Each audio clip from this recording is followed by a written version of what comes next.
कैसी समचरणीची शोभा, कैसी समचरणीची शोभा, कैसी समचरणीची शोभा, कैसी समचरणीची शोभा।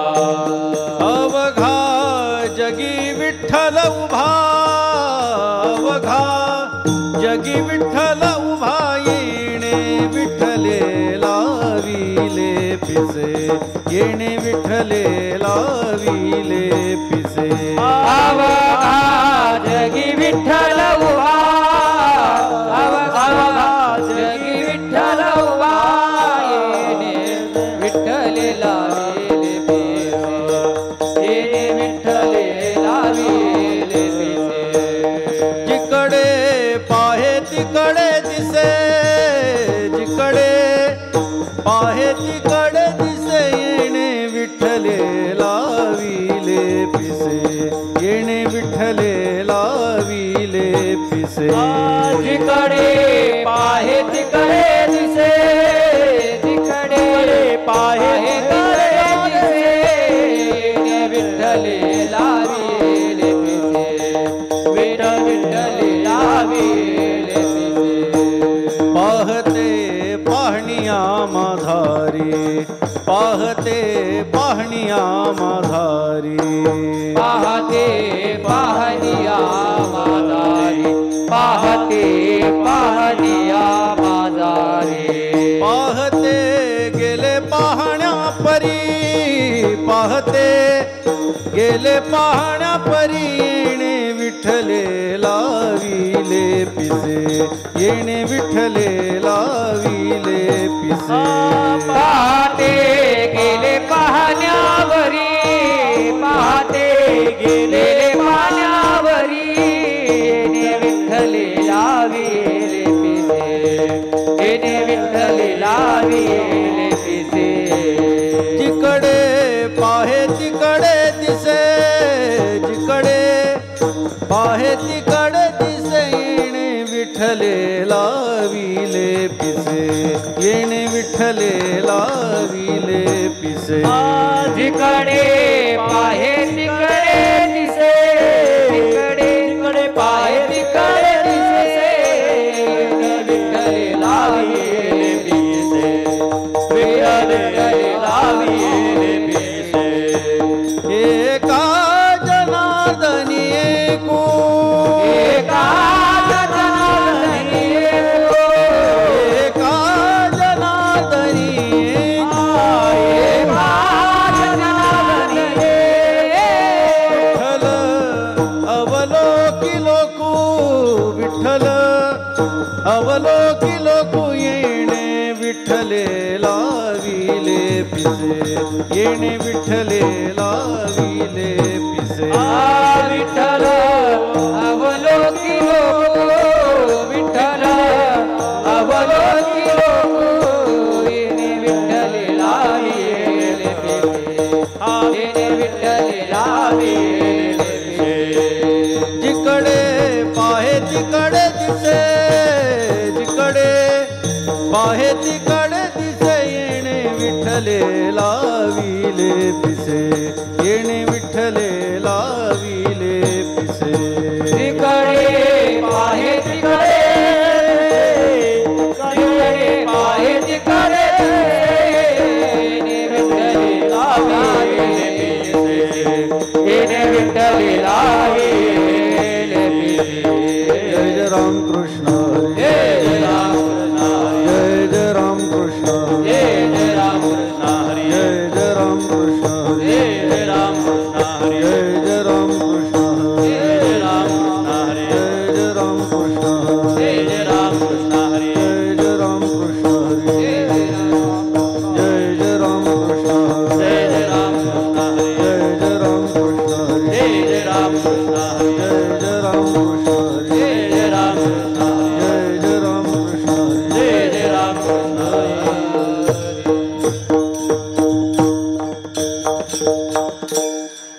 गुरुसी शरण जाय, सद्गुरुसी शरण जाय, सद्गुरु सद्गुरुसी शरण जाय सद्गुरुचे शरण जाय त्यासी ब्रह्म प्राप्ती होय त्यासी ब्रह्म प्राप्ती होय त्यासी ब्रह्म प्राप्ती होय त्यासी ब्रह्म प्राप्ती होय त्यासी ब्रह्म प्राप्ती होय त्यासी ब्रह्म प्राप्ती होय न लगे आणिक उपाय न लगे अनेक उपाय न लगे आणिक उपाय न लगे अनेक उपाय धरी सद्गुरुचे पाय धरी सद्गुरुचे पाय धरी सद्गुरुचे पाय धरी सद्गुरुचे पाय धरी सद्गुरुचे पाय धरी सद्गुरुचे पाय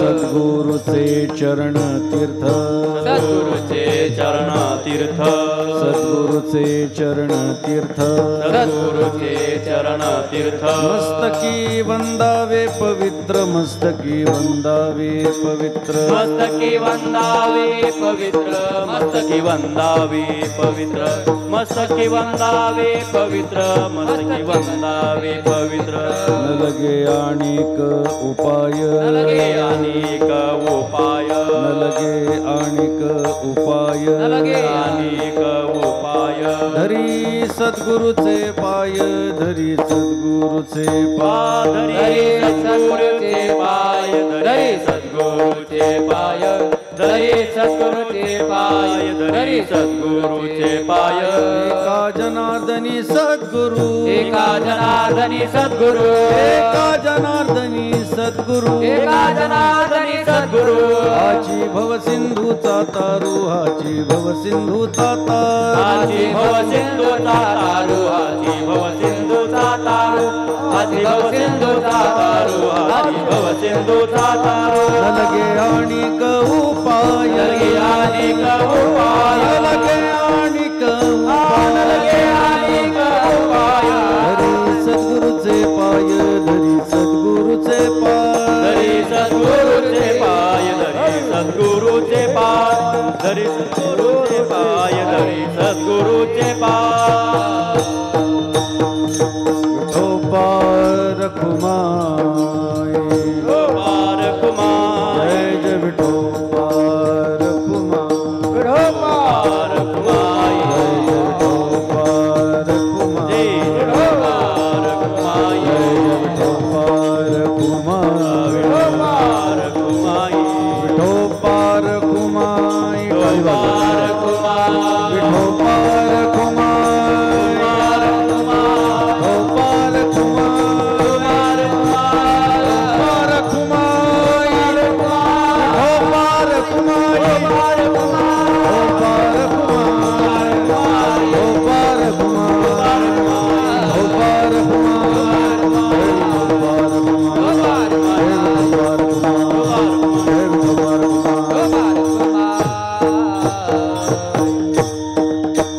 बोला पुंडलिक वरदा हरिओ श्री ज्ञानदेव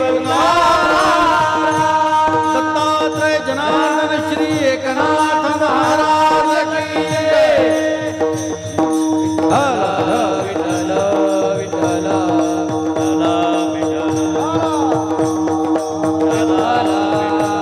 बोला पुंडलिक वरदा हरिओ श्री ज्ञानदेव वैष्णव वीर भानुदास महाराज की जय.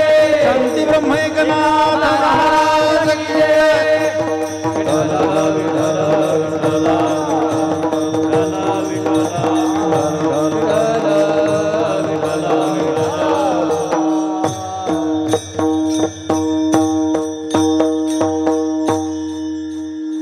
सद्गुरुसी शरण जाय सद्गुरुसी शरण जाय त्यासी ब्रह्म प्राप्ती होय न लगे आणिक उपाय धरी सद्गुरूंचे पाय.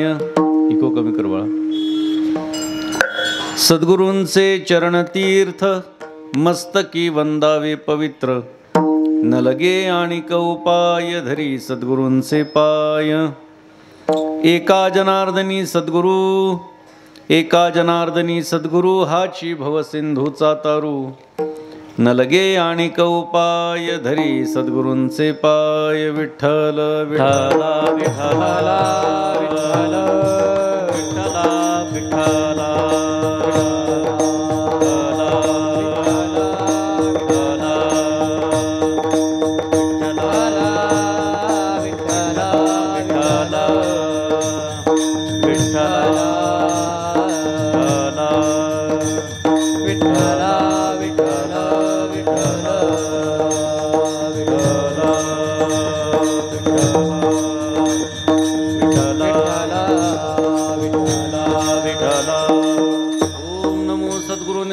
पार नाही तव गुणा बसोनी माझी रसना हरिगुणा वर्णवी हरिगुण विशाळ पावन वदवी तू कृपा करुण मी मूढमती दीन म्हणवणे किव भाकी तसे तुमचा प्रसाद झालिया पूर्ण हरिगुण वर्णिन मी जाण एका वंदितसे चरण सद्गुरूंचे आदरी स्वये भानु जो भानु आराधियेला तयाचे कुळी दीपको दिव्य झाला हरी भक्ती लागोनी तारी समजता नमस्कार माझा सद्गुरु एकनाथा आदिनारायण विधेत्रीनाथ दत्त जनार्दन श्री एकनाथ शरण शरण एकनाथा शरण शरण एकनाथा शरण शरण एकनाथा शरण शरण एकनाथा शरण शरण एकनाथा शरण शरण एकनाथा शरण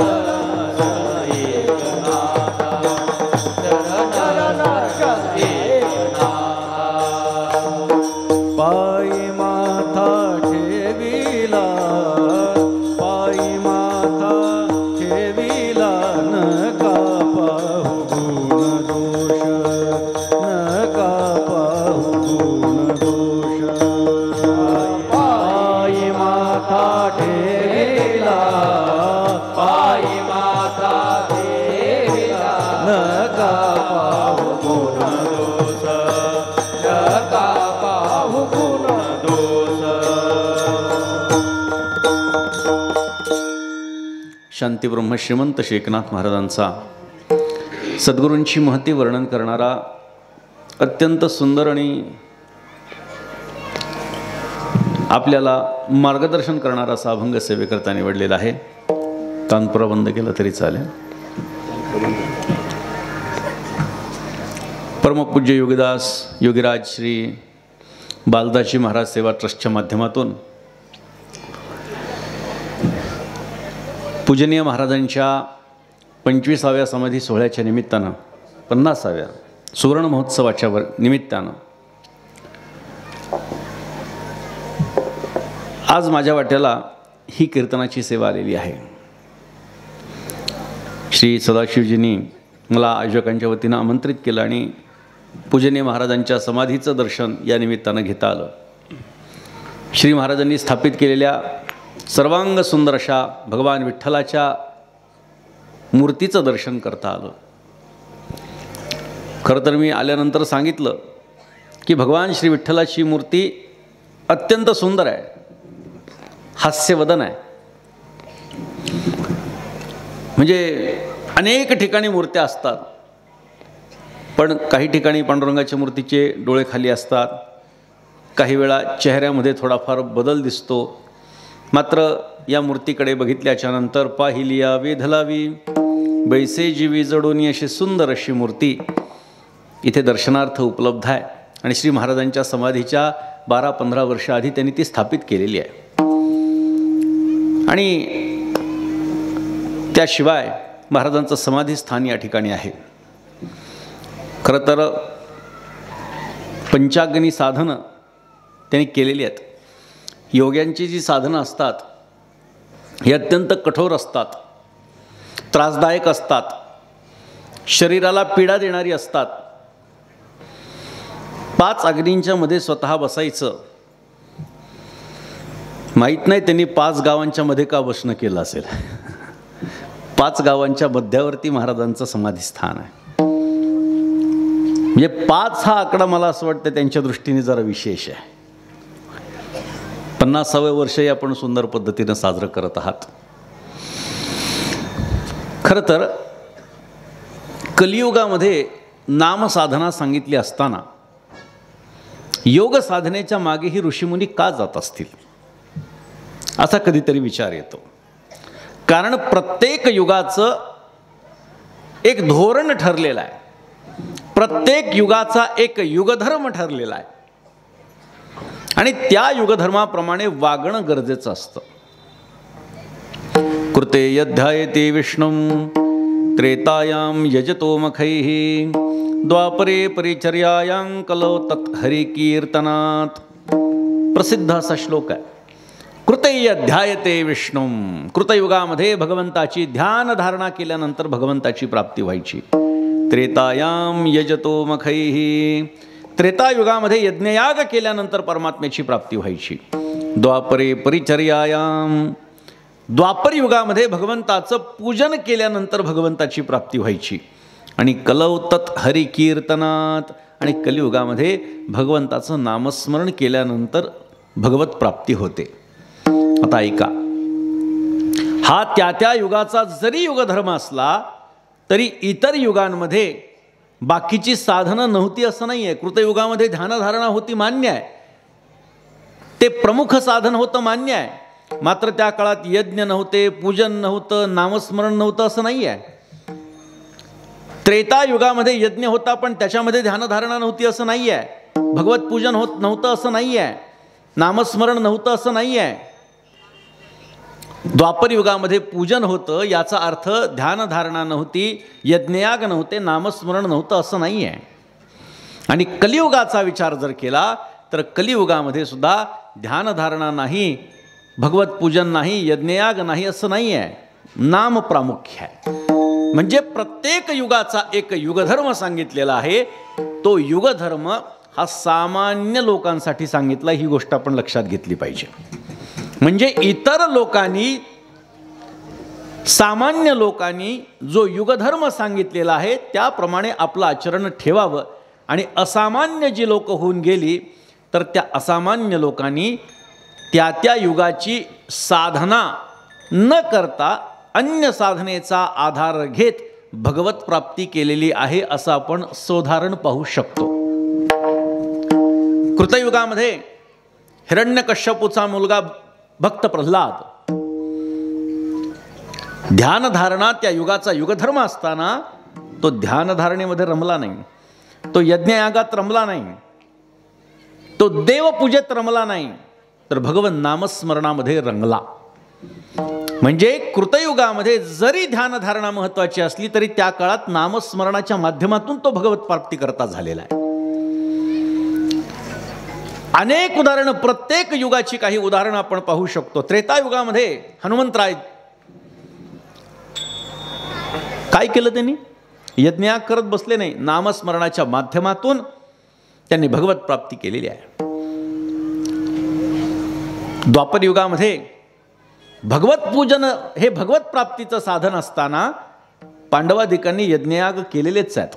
अर्जुनाने भगवंताचं नामस्मरण केलेलंच आहे. म्हणजे कोणतंही युग असलं तर त्या युगाचा जो युगधर्म असतो तो सामान्य लोकांच्यासाठी असतो, असामान्य लोकांसाठी नसतो. तसं नामस्मरण हा कलियुगातला युगधर्म जरी असला तरी तो तुमच्या आमच्या सामान्यांसाठी आहे.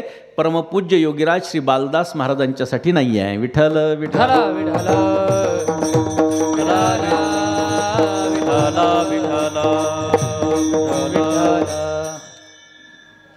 असे अनेक ऋषीमुनी होऊन गेलेत की जे हजारो वर्षांपासून तपश्चर्या करतायत. 20-25 वर्षांपूर्वी एका गिर्यारोहकाचं आत्मचरित्र वाचण्यात आलं आणि त्याच्यात त्यांनी एक नमूद गोष्ट करून अशी ठेवली, विलक्षण गोष्ट होती म्हणून माझ्या लक्षात राहिली. त्यांनी सांगितलं, आम्ही गिर्यारोहण करत होतो हिमालयामध्ये आणि सर्वात मागे मी होतो आणि हाताला हात धरून आम्ही वरवर चढत होतो. पण माझा हात सुटला आणि मी घसरत एका ठिकाणी आदळलो. माझ्या वजनामुळे तिथला बर्फही जो फुटला तुटला आणि मी एका गुहेत जाऊन पडलो. माझ्या धपकन पडलेल्या आवाजामुळे तिथे बसलेला एक महात्मा जागृत झाला, अर्थात त्याची समाधी भंग झाली. त्याचे संपूर्ण जे केस आहेत ते शुभ्र वर्णाचे होते. तेजपुंज असा महात्मा ध्यान लावून बसलेला, मात्र माझ्या पडण्याच्या आवाजामुळे जागृत झाला. मी घाबरलो. त्याने हे लिहिलं आहे, मी घाबरलो की आपण कुठे येऊन पडलो आहे आणि हे कोण आहे.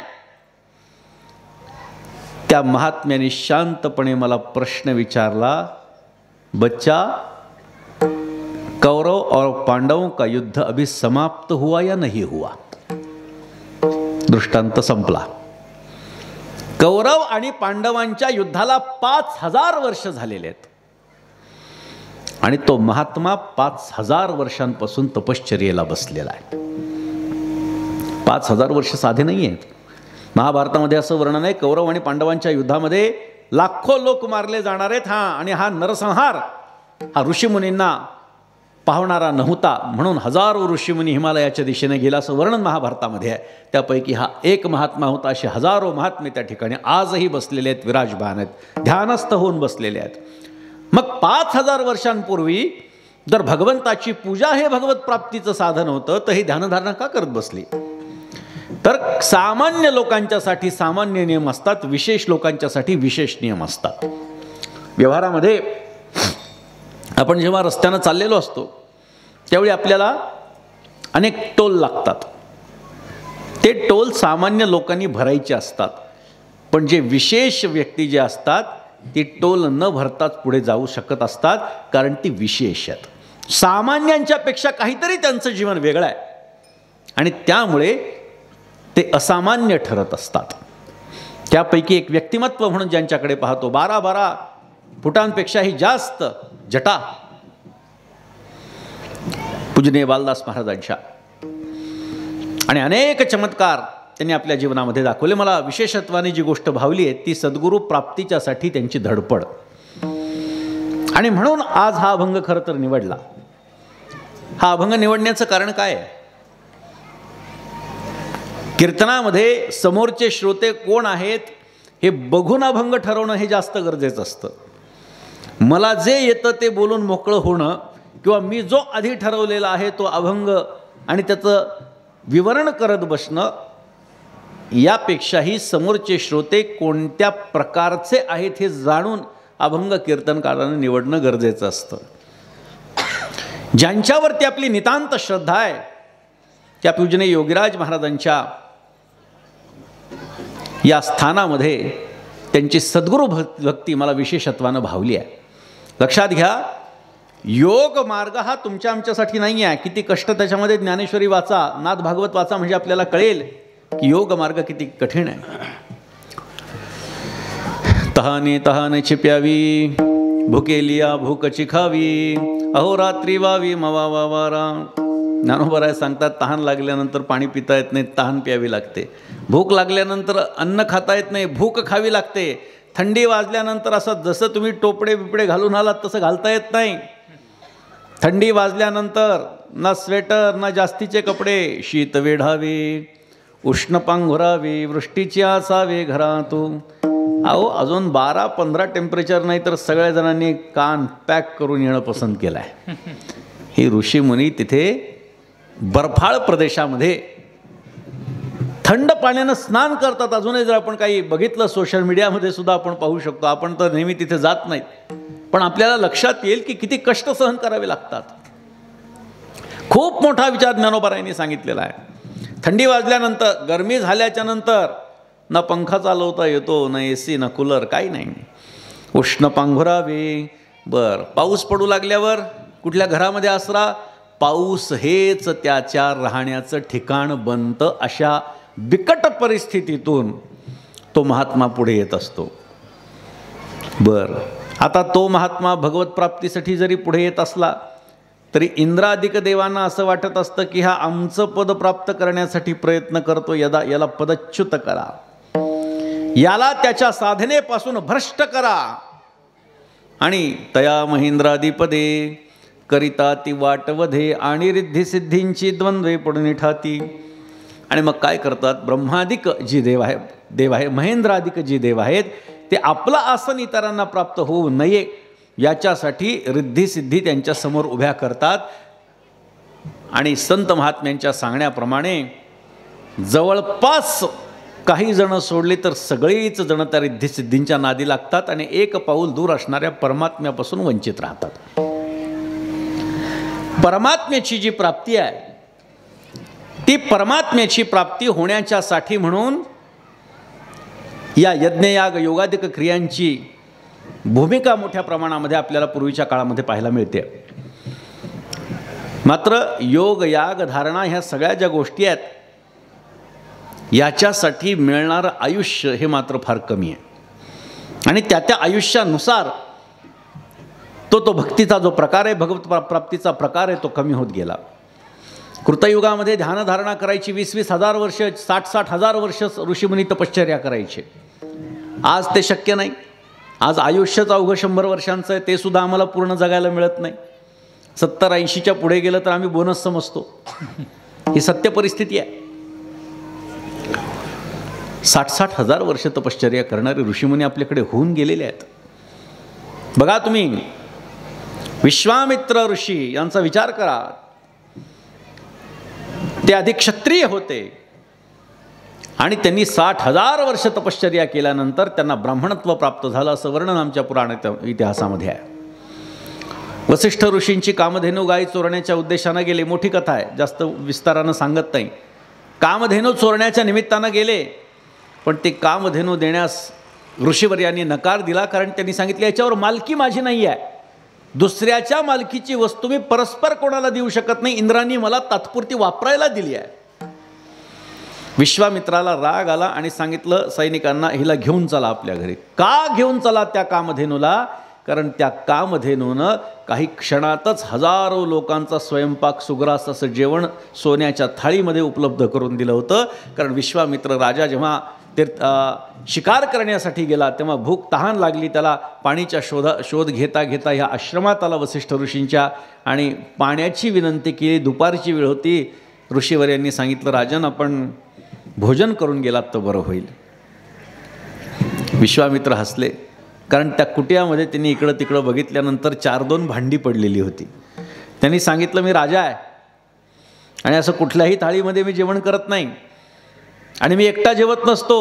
हे सगळे माझे सैनिक माझ्याबरोबर आहेत, त्यांचं जेवण जिथे तिथेच माझं जेवण असतं. वसिष्ठ ऋषींनी सांगितलं तुम्ही सगळेजण पंक्तीला बसा, सगळ्यांना मी भोजन वाढतो, सगळ्यांना भोजनाची उपलब्धता करून देतो. विश्वामित्र हसले पण बसले, म्हणले बघू हा ऋषी काय करतो आहे. आणि काय आश्चर्य, त्या कामधेनू गायीनं या हजारो सैनिकांसह त्या विश्वामित्राच्या समोर सोन्याच्या थाळीमध्ये पंचपक्वान्नाचा बेत ठेवला. आणि आश्चर्य वाटलं जेवता जेवता की हा फकीर दिसतोय, याच्या घरात काही नाही आणि ह्याने उपलब्ध कसं करून दिलं. जाता जाता विचारलं हे कसं झालं. त्यांनी सांगितलं ही कामधेनू गाय आहे, मला द्या. नाही, ओढून नेण्याचा प्रयत्न केला. त्या गायीनं आपल्या उच्छ्वासापासून हजारो सैनिकांची निर्मिती केली आणि विश्वामित्राला पिटाळून लावलं. विश्वामित्र जेव्हा राजमहालामध्ये गेले तेव्हा विचार करू लागले, अरे त्या महात्म्यानं आपल्याला जेवणाच्या वेळी भुकेच्या वेळी जेवण दिलं, पाणी मागण्यासाठी गेलो आणि भोजन आम्हाला दिलं आणि मी कृतज्ञता केली. मी त्याची कृपा बाळगणं अपेक्षित होतं, कृतज्ञता बाळगणं अपेक्षित होतं, मात्र लोभ माझ्या जीवनामध्ये प्रचंड आला. त्यामुळे आता बस म्हणले हे राजपाट, आता चला हा लोभ त्यागावा म्हणून 20,000 वर्ष तपश्चर्या केली. 20,000 वर्ष. इंद्राला वाटलं आपलं आसन प्राप्त करण्यासाठी प्रयत्न करतोय, पाठवलं एक अप्सरेला. अप्सरेच्या नादी लागले विश्वामित्र. एक अपत्य झालं आणि ती जेव्हा अप्सरा निघून गेली तेव्हा विचार करू लागले, अरे माझा लोभ गेला पण माझा काम नाही गेला. म्हणले आता पुन्हा तपश्चर्याला बसायचं, पुन्हा 20,000 वर्ष तपश्चर्या. पुन्हा विचार केला इंद्रानं की हा आसन प्राप्त करण्यासाठी प्रयत्न, पुन्हा एका अप्सरेला पाठवलं.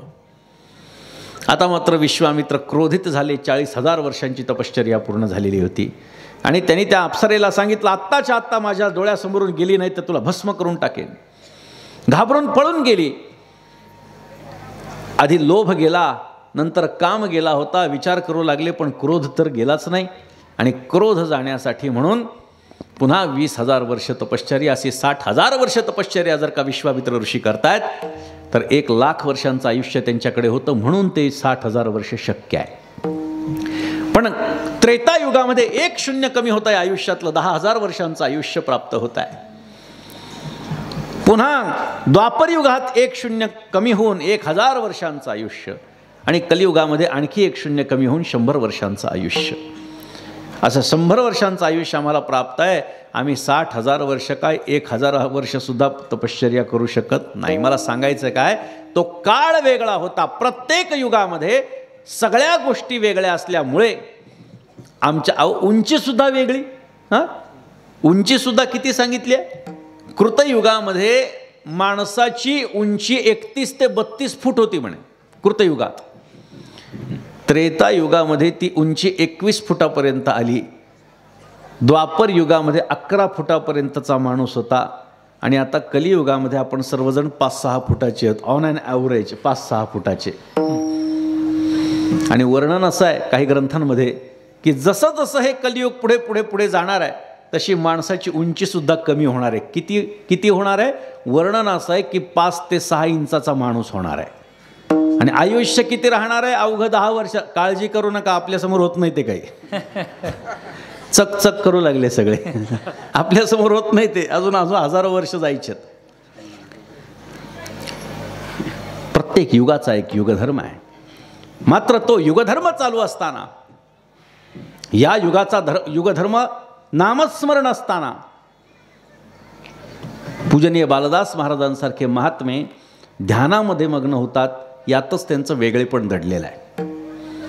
यामध्ये त्यांची श्रेष्ठता जडलेली आहे. कारण नुसतं साधन करणं, साधन करणारे तर भरपूर आहेत, पण ते साधन यथार्थतेनं करणं आणि परिणामापर्यंत पोचणं हे फार कमी लोकांना साधल्या जात असतं.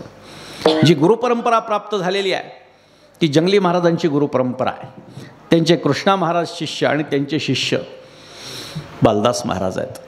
आपल्या धार्मिक परंपरेमध्ये, भारतीय परंपरेमध्ये गुरुशिष्य परंपरेला अनन्यसाधारण असं महत्त्व आहे. वारकरी संप्रदायाचा विचार केला तर वारकरी संप्रदायामध्ये प्रामुख्यानं 2 परंपरा आपल्याला पाहायला मिळतात. आता बरीचशी मंडळी जी आहेत ती वेगवेगळे संप्रदायाचे नाव घेऊन सांगतात. नाथ संप्रदाय, स्वरूप संप्रदाय, चैतन्य संप्रदाय, आनंद संप्रदाय. ठीक आहेत, ही साधारणतः 400-500 वर्षातले प्रकार आहेत त्याचे. पण मूळ जर परंपरा आपण वारकरी संप्रदायातल्या बघितल्या तर त्या केवळ 2 आहेत. एक प्राप्त झाली आहे ती आदी नाथापासून, आणि दुसरी प्राप्त झाली ती आदी नारायणापासून. या 2 प्रमुख परंपरा आहेत. आणि या 2 परंपरेचं प्रमुखत्व हे वेगवेगळ्या संतांच्याकडे आहे. आदी नारायणापासून निघालेली जी परंपरा आहे तिच्यामध्ये वारकरी संप्रदायाचा विचार जर केला, म्हणजे महाविष्णूपासून निघालेल्या परंपरेचा जर आपण विचार केला तर एकनाथ महाराजांचे पणजोबा वैष्णववीर भानुदास महाराज, एकनाथ महाराजांचे सद्गुरू जनार्दन स्वामी महाराज आणि शांती ब्रह्म एकनाथ महाराज हे 3 संत आदी नारायणाच्या परंपरेतले आहेत. आणि बाकी सगळे वारकरी सांप्रदायिक संत हे आदिनाथाच्या परंपरेत आहेत. हा विचार आपण करा. आदिनाथ उमा बीज प्रकटले मच्छिंद्राला धले सहज स्थिती, तेची प्रेम मुद्रा गोरक्षादी दिली, पूर्ण कृपा केली गहिनीनाथा. पूर्ण अभंग वाचा. अनेक अभंग नाथ महाराजांनी सुद्धा माऊलींच्या गुरुपरंपरेचं वर्णन करून ठेवलेलं आहे. म्हणजे माऊलींची जी गुरुपरंपरा आहे ती आदिनाथापासून चालत आलेली आहे. जे नवनाथी पंथ आहे तो ज्ञानोबारायांनी हा पूर्णच्या पूर्ण वारकरी संप्रदायाकडे वळवला. एक गुरु एक शिष्याच्या माध्यमातून त्यांनी एका गुरुला अनेक शिष्य, इथपर्यंत ही भूमिका ज्ञानोबारायांनी प्रगट गुह्य बोले हे आरतीमध्ये ज्ञानोबारायांच्या जे म्हटलं ते याच्यासाठी आहे. आणि म्हणून ज्ञानोबारायांच्या परंपरेमध्ये सगळेच संत आहेत. आता काही जणांनी तुकोबारायांची गुरुपरंपरा थोडीशी वेगळी सांगितलेली आहे, पण ती पुन्हा आदिनाथापर्यंत जाते, लक्षात ठेवा. म्हणजे आदिनाथाची परंपरामधून त्याच्यातून सगळे संत आहेत. आणि आदिनारायणाच्या परंपरेमध्ये वारकरी संप्रदायाचा विचार केला तर 3 प्रमुख संत आहेत, भानुदास महाराज, एकनाथ महाराज आणि जनार्दन स्वामी महाराज. अशा 2 परंपरा आमच्याकडे चालत आल्या आहेत. पण या परंपरेतही, सगळ्या परंपरेतही गुरुपरंपरेला अनन्यसाधारण असं महत्त्व आहे. म्हणून कोणाची गुरुपरंपरा किती मोठी किती लहान हा विचारच नाही आहे. आमचा वारकरी संप्रदाय महाविष्णू आणि महादेव यांना वेगळं मानतच नाही. भजन करी महादेव राम पूजी सदाशिव, दोन्ही देव एक पाही तया ऐक्य दुजे नाही. हरिहरा भेद नाही नका करुवाद, एक एकाचे हृदय गुरी साखरेच्या ठाई. ओनी वैष्णव ओनी वैष्णव ओनी वैष्णव ओनी वैष्णव. जो का निंदी सदाशिव, जो का निंदी सदाशिव सदाशिव, त्याचे न पाहावे वदन, त्याचे न पाहावे वदन. जो कानिंदे सदाशिव, पूर्ण मूर्खाहुनी मूर्ख पूर्ण मूर्ख पूर्ण, त्याचे न पाहावे वदन, त्याचे न पाहावे वदन. नाथ महाराज म्हणतात होनी वैष्णव, जो का निंदी सदाशिव, त्याचे न पहावे वदन, मूर्खाहुनी मूर्ख पूर्ण. संत महात्मे जेव्हा एखादी भूमिका मांडत असतात तेव्हा ती सापेक्षतेने लक्षात घ्यायची असते. होनी वैष्णव, जो का निंदी सदाशिव, त्याचे न पहावे वदन, असं जेव्हा नाथ महाराज म्हणतात म्हणजे एखादा वैष्णव आहे आणि महादेवाची निंदा करत असेल तर तो वैष्णव मूर्खाहून मूर्ख आहे, म्हणजे महामूर्ख आहे. तीच गोष्ट आपण उलट्या दृष्टीनेही पाहिली पाहिजे. होनी शैव, जो का निंदी महाविष्णू, तोच न्यायाला लागणार आहे. शिवाचा उपासक असून जर का तो महादेवाला काही बाही बोलत असेल, त्याची निंदा करत असेल तर तोही मूर्खाहून मूर्खाही, लक्षात घ्या. पण सांगण्याची पद्धत ही संतांची थोडी वेगळी आहे. संत वाङ्मयावरती काही वेळा आक्षेप घेतला जातो आणि आक्षेप घेणारी मंडळी ही सामान्यतः बुद्धिवादी म्हणवली जातात. बुद्धिवादी म्हणजे काय तर बुद्धीच्या कसोटीवरती सगळ्या गोष्टी उतरवणारी. पण आधी ही बुद्धिवादी मंडळींचं चलती असायची आणि बुद्धिवादी मंडळी जर त्यांच्याकडे उत्तर नसायचं तर मान्य करायची की आमच्याकडे याचं उत्तर नाही, तुमचं म्हणणं मान्य आहे. पण आता कुतर्क आहे, तरकटी आहे. जरी आमचं म्हणणं बरोबर असलं तरी ते मान्य करणार नाही, कारण ते त्यांच्या मताशी सहमत नाही. लक्षात घ्या. अशा पद्धतीचे हे बुद्धिवादी लोक आहेत. ते काय सांगतात, संत वाङ्मयामध्ये स्त्री आणि पुरुषांमध्ये भेद आहे आणि मग स्वतःच्या आवडीचा निवडीचा विषय, निवडीचा ग्रंथ, निवडीची ओवी, निवडीचं प्रमाण घ्यायचं आणि अर्धं अधुरं काहीतरी सांगून टाकायचं. पण संत वाङ्मय हे व्यापक आहे, ही गोष्ट लक्षात ठेवा. ऐका, नाथ महाराजांचा एक ग्रंथ आहे चिरंजीव पद, वारकरी संप्रदायातला सर्वात छोटा ग्रंथ आहे, 42 ओव्यांचा. त्याच्यामध्ये नाथ महाराजांनी स्त्री संगतीचा दुष्परिणाम सांगितला आहे. नको नको स्त्रियांचा सांगात, नको नको स्त्रियांचा एकांत, नको नको स्त्रियांचा परमार्थ, करीत या घात पुरुषासी. आणि ते म्हणतात बघा, एकनाथ महाराज स्त्रियांचा द्वेष करतात, परमार्थामध्ये स्त्रिया नको असं त्यांना वाटतं. मुद्दा काय असतो की जेव्हा संत अशा पद्धत स्त्रियांचे, हे आपलं आपण समजून घ्यायचं आहे, आपलं आपण समजून घ्यायचं आहे. म्हणून होऊनी वैष्णव जो का निंदी सदाशिव, तोच मूर्ख आहे असं नाही. तो होऊनी शैव जो निंदी महाविष्णू, तो सुद्धा महामूर्ख आहे. हा अर्थ आपल्याला घ्यायचा असतो. पण आपण काय करतो, जे प्रमाण दिलं आहे तेवढं समोरचं मानतो. मात्र हा विचार आपण करणं गरजेचं आहे. म्हणून शिव आणि वैष्णवाची एकता या परंपरेमध्ये पाहायला मिळते, वारकरी संप्रदायामध्ये पाहायला मिळते. मात्र एक गोष्ट सगळ्यांमध्ये सम आहे आणि ती म्हणजे परंपरा कोणतीही असो पण ती गुरुपासूनच शिष्यापर्यंत आलेली आहे. ती कोणत्याही ग्रंथाच्या माध्यमातून आलेली नाही. नाहीतर शीख पंथामध्ये गुरुग्रंथ साहिबाला काय म्हटले, गुरु म्हटले. गुरु गोविंद सिंह काय म्हणतात, माझ्यानंतर आता 11वा कोणीही देहधारी गुरु राहणार नाही, तर हा ग्रंथ हाच तुमचा इथून पुढे सगळ्यांचा गुरु राहील. हे त्यांच्या पंथापुरतं ठीक आहे, कारण त्यांच्या 10व्या धर्मगुरूंनी हे सांगितलं आहे. आमच्या कोणत्याही ना धर्मगुरूंनी हे सांगितलं आहे की सगळे जे धार्मिक ग्रंथ आहेत ते म्हणजे गुरु आहेत, ना एखाद्याही संतांनी सांगितलं की संतांचे ग्रंथ म्हणजे गुरु आहेत. त्यामुळे आपण आपल्या मनानं कधी परमार्थ करायचा नाही. काही लोक म्हणतात आम्हाला एखाद्याचा आदर्श समोर नाही की त्याला आम्ही गुरु मानावं. म्हणून आम्ही काय म्हणतोय, ग्रंथांना आम्ही गुरु मानतो असं म्हणणारी मंडळी आहेत. मात्र ग्रंथाला गुरु माना असं कोणीही सांगितलेलं नाही. मानवी देहधारीच गुरु असावा लागतो. अधिकार कोणाचा कितीही जरी मोठा असला तरी देखील मानवी देहधारीच गुरु हा माणसानं करावा. स्वतःच्या मनाचा परमार्थ करण्यात काही अर्थ नाही. आपल्याला सांगतो, समुद्राचं पाणी पिल्यानंतर आपल्याला ते खारट लागणार आहे, मात्र तेच पाणी जेव्हा बाष्पीभवित होऊन मेघांच्याद्वारे आपल्यापर्यंत पोचतं तेव्हा ते गोड लागणार आहे. स्वतःच्या मनानं परमार्थ करणं म्हणजे समुद्राचं पाणी पिल्यासारखं आहे. तोंड खारट होणार आहे आणि तहानसुद्धा भागणार नाही. मात्र तेच पाणी म्हणजे तेच ज्ञान सद्गुरूंच्या माध्यमातून जर आपल्यापर्यंत आलं तर त्याच्यामध्ये समाधान आहे आणि त्याच्यामध्ये भगवत प्राप्ती आहे. विठ्ठल विठ्ठल विठ्ठल विठ्ठल हो, माणसानं एक गोष्ट लक्षात येत नाही. स्वतःच्या मर्जीनं परमार्थ करण्यापेक्षा, स्वतःच्या जीवावर परमार्थ करण्यापेक्षा घालोनिया भार राहिलो निश्चिंती. भार घालून मोकळं व्हायचं. तुका म्हणे माझे तुम्हा संतावरी ओझे. संतावर भार घालून मोकळं व्हायचं. आता तारायचं असेल तर तारा, मारायचं असेल तर मारा, ही भूमिका आहे. याला न्यायशास्त्राच्या दृष्टीनं मार्जार शिशुन्याय असं म्हणतात. अनेक न्याय आपल्याकडे सांगितले जातात. न्यायाच्या प्रत्येकाच्या छोट्या छोट्या गोष्टी असतात. मार्जार शिशुन्याय म्हणजे काय हो? मार्जार म्हणजे माहिती आहे का तुम्हाला? मार्जार मांजर, बरोबर. शिशु म्हणजे पिल्लू. मांजराच्या पिल्लाचा न्याय आणि दुसरा त्याच्या समकक्ष एक न्याय आहे मर्कट शिशु न्याय, माकडाच्या पिल्लाचा न्याय. आता याच्यात काही जणांना वाटेल हे काय शास्त्रामध्ये काय असं माकड आणि उंदीर आणि असं असतं. लोकांना समजण्यासाठी सोपं करून महात्मे सांगत असतात.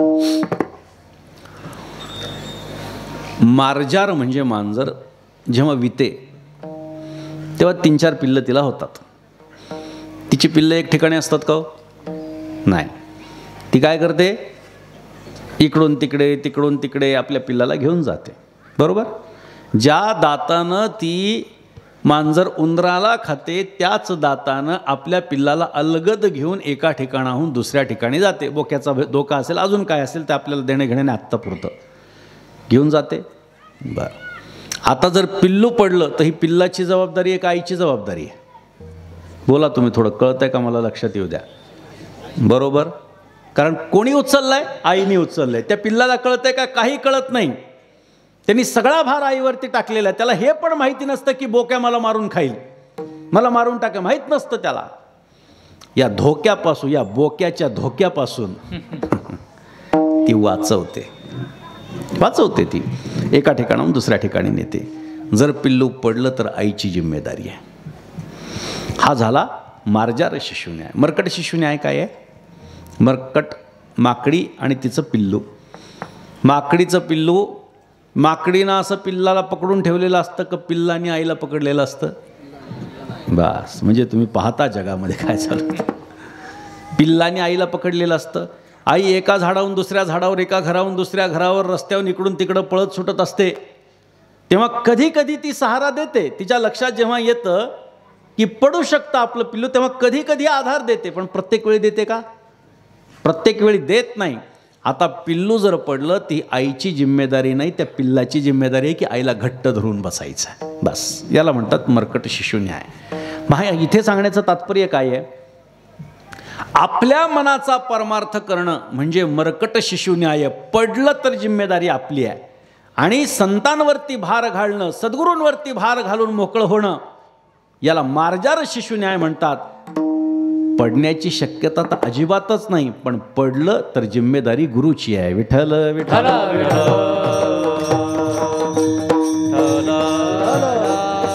अशा पद्धतीचा परमार्थ अपेक्षित आहे. लक्षात घ्या. आपला संपूर्ण भार आपण सद्गुरूंवरती जेव्हा सोपवतो तेव्हा आपल्याला दुसरं तिसरं काही करण्याची गरज नाही. ते आईतच आपल्याला तारत असतात. ऐका, गाडीमध्ये बाजूला बसल्याच्या नंतर, मागे बसल्याच्या नंतर आपल्याला काहीही हालचाल करावी लागत नाही. ड्रायव्हर आपल्याला एका जागेवरून दुसऱ्या जागेवर घेऊन जातो. आपल्या पायांचाही वापर होत नाही, पण आपण एका जागेवरून दुसऱ्या जागेवर पोचतो. संत महात्म्यांचं काम हे, सद्गुरूंचं काम हे तुम्हाला त्रास होऊ देत नाही, पण एका ठिकाणाहून दुसऱ्या ठिकाणी नेतात. मग तो एक ठिकाण ते कोणतं आहे आणि ते दुसरं ठिकाण कोणतं आहे, तर शास्त्रीय भाषेमध्ये बोलायचं झालं तर ऐल तीर आणि पैल तीर. ऐल तीरावरून पैल तीरावरती नेतात, म्हणजे अलीकडच्या तीरावरून पलीकडच्या तीरावर नेतात, म्हणजे संसार सागरातून तारून ते आम्हाला मोक्ष तीरावरती नेऊन पोचवतात. नाथ महाराजांचा सुंदर अभंग आहे. अवस्था शिष्याची काय करतात लक्षात घ्या. नाथ महाराजांनी सांगितलं संत सद्गुरू आपल्याला तारतात आणि जेव्हा त्या शिष्याला असं वाटतं की मला सद्गुरूंनी कशातून तारलं, आणि जेव्हा तो मागे वळून पाहतो तर कशातून तारलं ते सुद्धा शिल्लक ठेवत नाही, अशी अवस्था सद्गुरू करून ठेवतात. तारियले येणे श्री गुरु नाही के, तारियले येणे श्री गुरु नाही के, तारियले श्री गुरु नाही के, तारियले श्री गुरु नाही के. बोधाची एकासे लावणी कौतुकी, बोधाची एकासे लावणी कौतुके, या भवसागरी जाहलासे तारू, या भवसागरी जाहलासे तारू. बोधाची एकासे लावणी कौतुके, आ बोधाची एकासे लावणी कौतुके, या भवसागरी जाहलासे तारू, या भवसागरी जाहलासे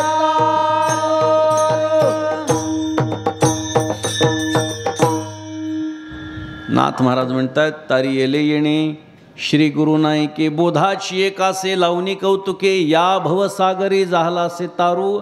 परतुनी पाहे तव कैचा मायापुरू. वळून बघितल्यानंतर प्रश्न पडला की कशातून मला तारलंय, त्याची आठवण सुद्धा सद्गुरू ठेवत नसतात. म्हणून जीवनामध्ये संत सद्गुरू आमच्यासाठी एवढे महत्त्वाचे असल्यामुळे एकनाथ महाराजांनी सद्गुरूंचं वर्णन केलेलं आहे, त्या सद्गुरूंच्या शरणागतीचं वर्णन केलेलं आहे. लक्षात घ्या, जीवानी जडाला शरण जायचं नाही, जीवानं जीवाला शरण जायचं नाही, जीवानं ईश्वराला शरण जायचं आहे. ईश्वर म्हणजेच गुरु आहे. गुरु परमात्मा परेशू. आपण नेहमी अभंग ऐकतो, ऐसा ज्याचा दृढ विश्वासू, देवतयाचा अंकिला स्वये संचला त्याचे घरा. नाथ महाराजांचा अभंग आहे. गुरु हाच परमात्मा आहे. किती स्थान त्या गुरुचं महत्वाचं आहे.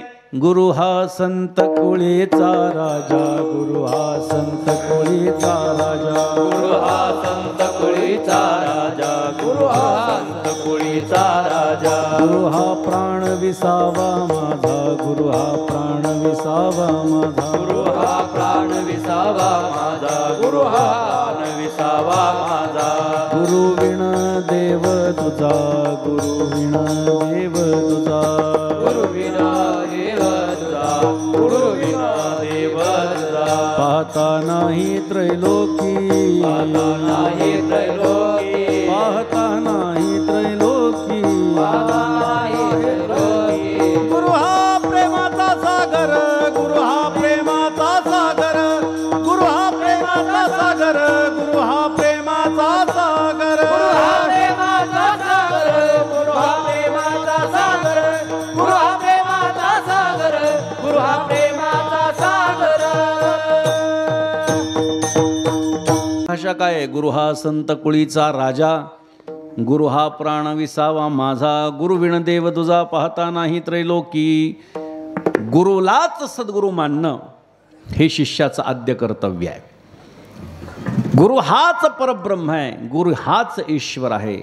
अर्थात गुरु आणि सद्गुरू याच्यामध्ये थोडासा भेद आहे.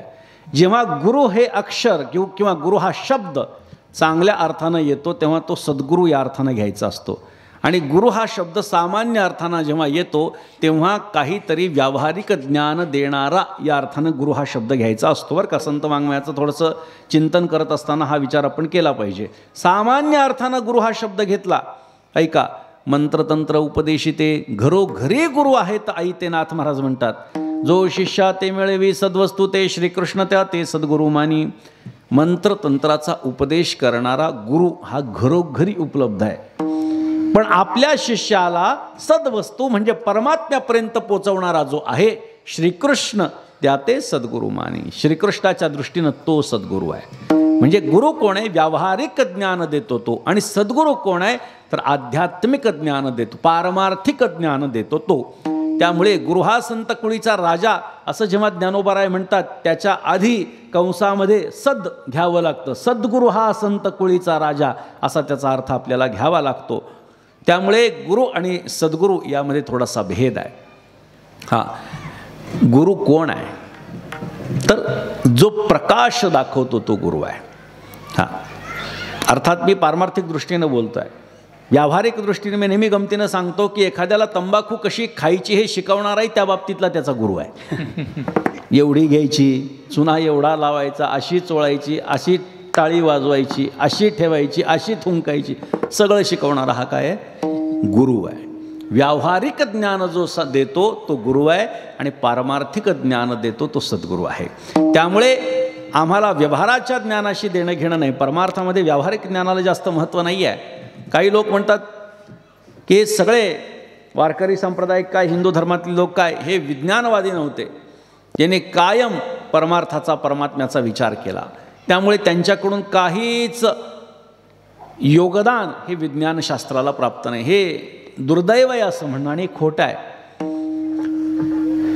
तुम्ही ज्ञानेश्वरी वाचा, तुम्ही नाथ भागवत वाचा, आपल्याला कळेल की आमचे संत किती पोचले होते. अहो, काही धर्मसंप्रदायामध्ये आत्तापर्यंत जमिनीला चपटी म्हणत होते.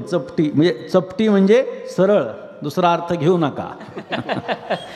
आपल्याला माहीतही नाही याला असं म्हणतात, ते सहज तोंडातून निघालं. मग मला लक्षात आलं लोकांचा गैरसमज होईल म्हणून सांगावं लागेल.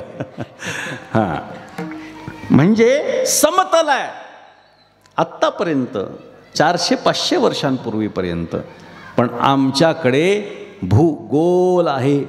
आमचा अध्यात्मशास्त्र आमचं सांगतं भूगोल, याच्यातच तो गोलवाला आहे. पृथ्वी गोल आहे. हजारो वर्षांपूर्वी आपण नाथ महाराजांचं भागवत वाचा, आपल्याला आश्चर्य वाटेल. एका ग्रहाचं दुसऱ्या ग्रहापर्यंत किती अंतर आहे हे एकनाथ महाराजांनी 450 वर्षापूर्वी आपल्याला सांगितलं आहे. लक्षात घ्या, ही साधी गोष्ट नाही आहे. मात्र आमच्याकडे भौतिकवादाला महत्त्व नसल्यामुळे आणि परमार्थवादाला महत्त्व असल्यामुळे परमात्म्याच्या भोवतीचं संतांचं तत्त्वज्ञान फिरतंय. पण चालता चालता सहज गोष्टी सांगून जातात. न्यूटनचा लॉ काय? आता मला टेक्निकल लँग्वेजमध्ये बोलायचं नाही. ते सफरचंद खाली पडलं आणि तो म्हणला गुरुत्वाकर्षण शक्ती आहे, गुरुत्वाकर्षण शक्ती आहे. बरोबर. आमच्या ज्ञानोबारायांनी 700 वर्षांपूर्वी सांगितलं खालाला धावे पाणी, संपला विषय. तुम्हाला अर्थ कळत नसेल पण त्या संतांनी ते सांगितलं नाही असं नाही. खालाला धावे पाणी म्हणजे काय? पाणी हे सातत्याने खाली खाली जात असतं, ते कधी वर जात नाही. म्हणजे काय? हा गुरुत्वाकर्षणाचा नियमच आहे. पण आम्ही त्याला टेक्निकली बघत नाहीत. म्हणून आमच्या लोकांना ही असं वाटलं की वारकरी संप्रदाय हा विज्ञानापासून दूर आहे. आमच्याकडे जेवढा विज्ञानाचा विचार आहे तेवढे कुठेच नाही आहे. हिंदू धर्माच्या ग्रंथात जेवढा विज्ञानाचा विचार आहे दुसरीकडे कुठेच नाही आहे. आणि म्हणून आमचे संत महात्मे हे गुरुपरंपरेचं जे ज्ञान आहे ते आपल्याकडे घेतात आणि आपल्याकडचं ज्ञान आपल्या शिष्याला देतात. म्हणून अव्याहतपणे ही अध्यात्माची परंपरा अतिशय हातामध्ये हात घालून साखळीप्रमाणे एकानंतर दुसरा, दुसऱ्यानंतर तिसरा अशी वाहवत आलेली आहे. आणि त्यामुळे सद्गुरूंची महती वर्णन करणं हा तर एकनाथ महाराजांचा स्थायी भाव आहे. वारकरी संप्रदायामध्ये गुरुशिष्याची जोडी कोणती प्रसिद्ध आहे असं जर आपण विचारलं तर एकच उत्तर येतं, जनार्दन स्वामी आणि एकनाथ महाराज. कारण एकनाथ महाराजांनी ज्या पद्धतीनं सद्गुरूंची सेवा केली तशी सेवा इतर कोणत्याही संतांना घडल्याचे इतिहासात नोंद नाही. एकनाथ महाराज तब्बल 12 वर्ष सद्गुरूंच्याकडे सेवेसाठी राहिले. बरं, सेवा काय करायची, किती करायची? सेवेची आवडी, सेवेची आवडी, सेवेची आवडी, सेवेची आवडी. आराम नाही अर्ध घडी, आराम नाही अर्ध घडी, आराम नाही अर्ध घडी, आराम नाही अर्ध घडी. घडी आराम नाही अर्ध घडी. नाथ महाराज वर्णन करतात सेवेची आवडी एवढी आवड आहे, आराम नाही अर्ध घडी सुद्धा विश्रांती नाही. सद्गुरू झोपत असताना चरण संवाहन करत करत ते झोपल्यानंतर त्यांच्या पायापाशी झोपी जायचं.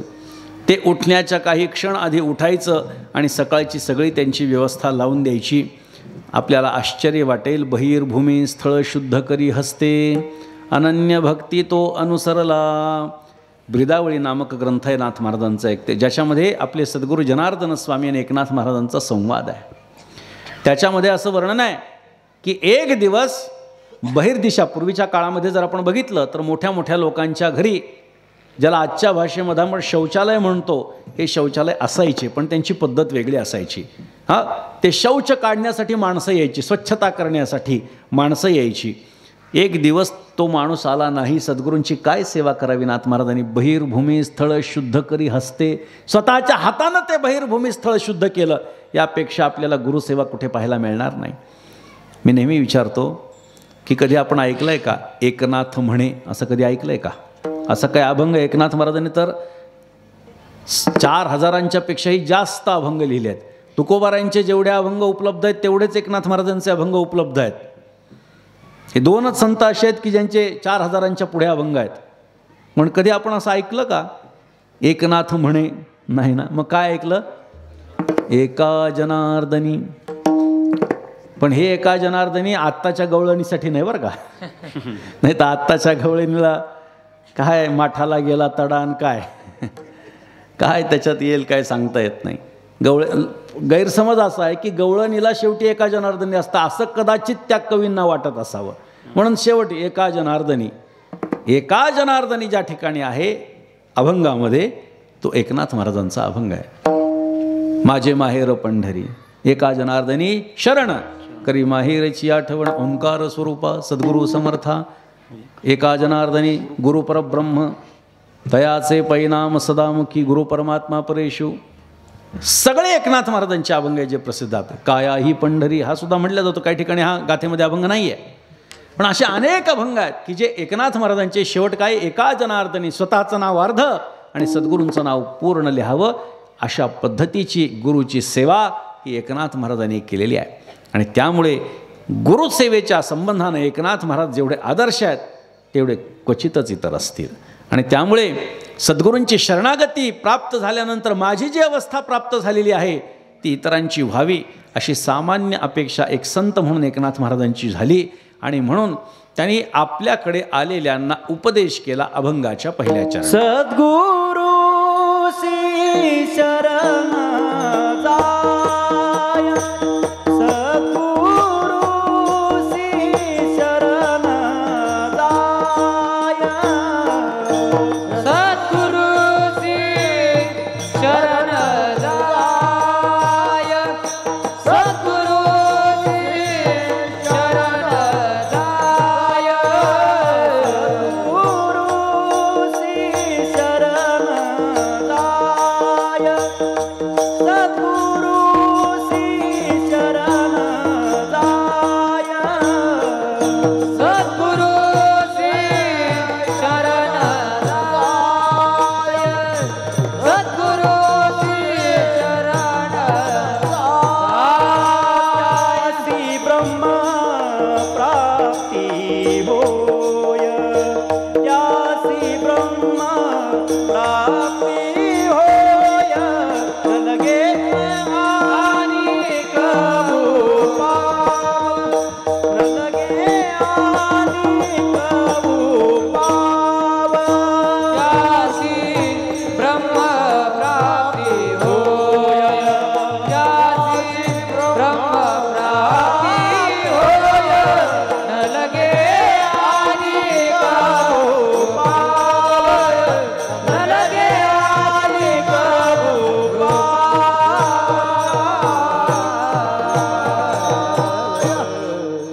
सद्गुरूसी शरण जाय, त्यासी ब्रह्मप्राप्ती होय. सद्गुरूंना शरण गेल्यानंतर ब्रह्मप्राप्ती होते. माणसाचं जीवनच मूलतः परब्रह्माच्या प्राप्तीसाठी झालेलं आहे. म्हणजे भगवंतानं सृष्टीची जी निर्मिती केली आहे त्याचं कारण सांगत असताना एकनाथ महाराजांनी सांगितलं त्याला करमत नव्हतं म्हणून त्यांनी सृष्टीची निर्मिती केली आहे. ऐका, तुमच्या आमच्या निर्मितीचं कारण सहज आहे, सहज, काही फार विचार केलेला नाही भगवंतानी. त्याला करमत नव्हतं. एकलेची न कंठे म्हणून या येणे केली निर्माण 14 ही भुवने. पूर्ण बघा, अभंग बघा, नाथ महाराजांचं भागवत वाचा. मग काय कशा कशा पद्धतीनं सगळ्या प्राण्यांची निर्मिती केली आणि मग मनुष्याचा देह तयार केला. आणि ह्या मनुष्याच्या देहामध्ये याची देही घडे देवाचे भजन, याच देहामध्ये देवाचं भजनही घडणार आहे आणि भगवंताची प्राप्तीसुद्धा याच देहामध्ये प्राप्त होणार आहे. त्यामुळे या मनुष्य देहाला अनन्यसाधारण महत्त्व असल्यामुळे ज्या उद्देशासाठी आम्ही आलेलो आहोत तो उद्देश जर का आपण पूर्ण करत नसू तर आपल्याला पुन्हा जन्माला यावं लागणार आहे. अर्थात मग तुम्ही म्हणाल चांगलं आहे, पुन्हा जर जन्माला यायला लागणार असेल तर चांगली गोष्ट आहे. लक्षात घ्या, मनुष्याचाच जन्म मिळेल असं काही नाही. खंती ते न करा कोणे गाढव कुत्रा. तुकोबाराय सांगतात काळजी करू नका, जन्म पाहिजे ना, पुन्हा जन्म. तुमची क्रियाच अशी आहे, तुमचं कर्मच असं आहे की गाढव तरी व्हाल पुढच्या जन्मात, नाही तर कुत्रा तरी व्हाल. अशा जन्माला जाण्यापेक्षा याच जन्मामध्ये आपण भगवत प्राप्ती करून घेणं हे आपल्या जीवनाचं उद्देश असावं, ध्येय असावं, साध्य असावं, इप्सित असावं. आणि त्या माध्यमातून आपण परमात्म्यापर्यंत पोचणं हे गरजेचं आहे. आणि तिथपर्यंत पोचण्यासाठी आम्हाला सद्गुरू रूपी शिडीची आवश्यकता आहे. आम्हाला वर जायचं आहे ना, कशाचा तरी आधार आम्हाला घ्यावा लागणार. इतर कशाचाही आधार घेण्यापेक्षा सद्गुरूंचा आधार आम्हाला घ्यायचा आहे. म्हणून नाथ महाराजांनी सांगितलं सद्गुरूसी शरण जाय. आता शरण जाय म्हणजे काय? तनु मनु जीवे चरणासी लागावे, अगर्वता करावे दास्य सकळ.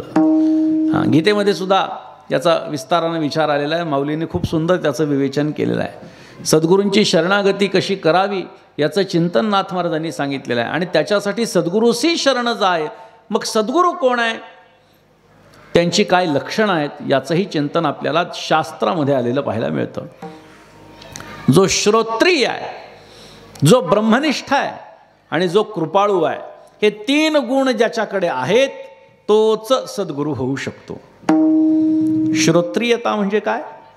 ज्याला शास्त्राचं ज्ञान आहे, जो शास्त्र ज्ञान पारंगत आहे. ब्रह्मनिष्ठ म्हणजे काय? ज्यानं शास्त्राचं ज्ञान घेतलेलं आहे मात्र ते ज्ञान आपल्या जीवनामध्ये उतरवलेलं आहे आणि ती अवस्था प्राप्त केलेली आहे. ही ब्रह्मनिष्ठतेची अवस्था आहे. आणि नुसतंच मला शास्त्राचंही ज्ञान आहे, ती अवस्थाही मला प्राप्त आहे, तरीसुद्धा तो सद्गुरू ठरू शकत नाही जोपर्यंत आपली अवस्था आपल्या शिष्याची व्हावी अशी कृपाळुता त्याच्यात नसेल तर. जे जे आपणासी ठावे सगळ्यांना ते शिकवायचं. अज्ञानी लावावे सन्मार्गास, बुडते हे जन न देखवे डोळा, येतो कळवळा म्हणून. आणि म्हणून काय करायचं? ते काय करतात? आपणासारिखे करीती याती कुळ नाही चित्ती, दया अंतरात वसे दुजेपणा तेथे नसे, उदारपणे उदार एका जनार्दनी निर्धार. म्हणजे आपल्यासारखं ते करून ठेवतात. आपले पदी बैसले, आपल्या पदावरती ते आपल्याला स्थापित करून देतात. जसा एकनाथ महाराजांचा गावोबा. कथा मोठी सांगणार नाही, आपली वेळ संपत आली आहे. गावोबा ज्याला पुरणपोळी आणि एकनाथ ही 2च नाव येत होती. पुरणपोळी आवडत होती म्हणून पुरणपोळी, आणि ती एकनाथ महाराजांच्या मुळे मिळत होती म्हणून एकनाथ हे 2च नाव ज्याला माहिती होते. एकनाथ महाराजांनी सांगितलं माझं राहिलेलं भावार्थ रामायण गावोबा पूर्ण करेल. लोक हसू लागले श्रोते. म्हणजे हा गावोबा, याला या 2 नावाशिवाय 3रं नाव येत नाही. नाथ महाराज म्हणतात माझं रामायण हा पूर्ण करेल. नाथ महाराजांनी सांगितलं हसू नका, मी काही विनोद केलेला नाही. गावोबाला बोलवलं, डोक्यावर हात ठेवला आणि लिहायला सांगितलं. अभ्यासकांना प्रश्न पडला एकनाथ महाराज कुठे थांबले आणि गावोबाने कुठून सुरुवात केली आहे. संतांची कृपा जेव्हा होते तेव्हा कृपा झाल्यानंतर आपुले पदी बैसविले अशी त्यांची अवस्था ते करून टाकतात. बरं, प्रत्यक्ष कृपा होण्याची गरज आहे का? अजिबात नाही. नेत्र कटाक्षानं सुद्धा ते आपल्या अवस्थेप्रत पोचवत असतात. सद्गुरूंच्याकडे जेव्हा एकनाथ महाराज होते, साधारणतः 18-20 वर्षांचं वय, हिशोब टिशोब सगळा दौलताबाद किल्ल्याचा एकनाथ महाराजांच्या हातामध्ये. मग घोळ करणाऱ्या लोकांना असा प्रश्न कायम पडत असतो, एवढा सज्जन आणि हिशोबाला पक्का माणूस जर हिशोबाला असेल तर आपल्याला खायला कसं काय मिळेल. मग ते काय करतात, अशा माणसाला दूर करण्याचा प्रयत्न करतात. आत्ता आलेला आणि जनार्दन स्वामींच्या जवळ जातो. जनार्दन स्वामी हे दौलताबाद देवगिरी किल्ल्याचे किल्लेदार होते, प्रमुख होते. आणि आजूबाजूला काही मुसलमान अधिकारी होते, कारण तो काळ जो होता तो यवनांचा होता. यवनांच्याकडे सेवक होते जनार्दन स्वामी. पण अधिकार एवढा मोठा की शुक्रवारी सगळीकडे सुट्टी असायची सगळ्या किल्ल्यांना. पण जनार्दन स्वामींच्या अधिकारामुळे तिथे गुरुवारी सुट्टी असायची, कारण ते दत्तात्रेयांचे उपासक होते.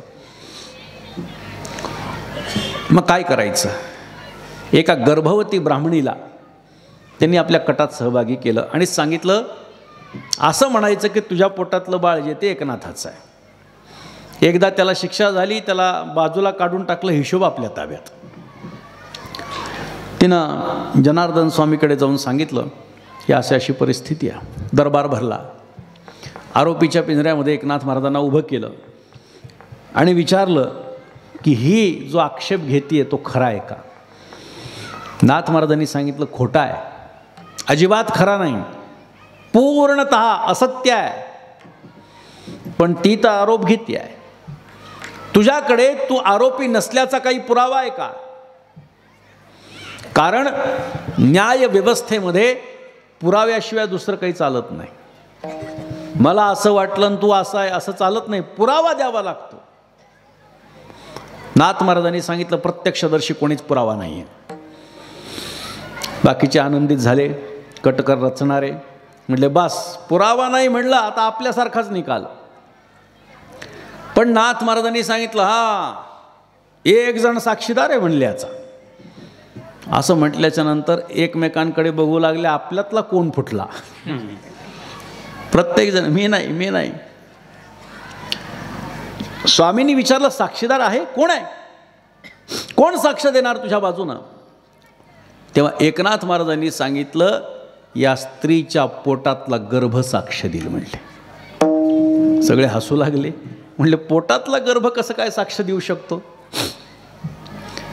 नाथ महाराजांना स्वामींनी सांगितलं ठीक आहे परवानगी आहे.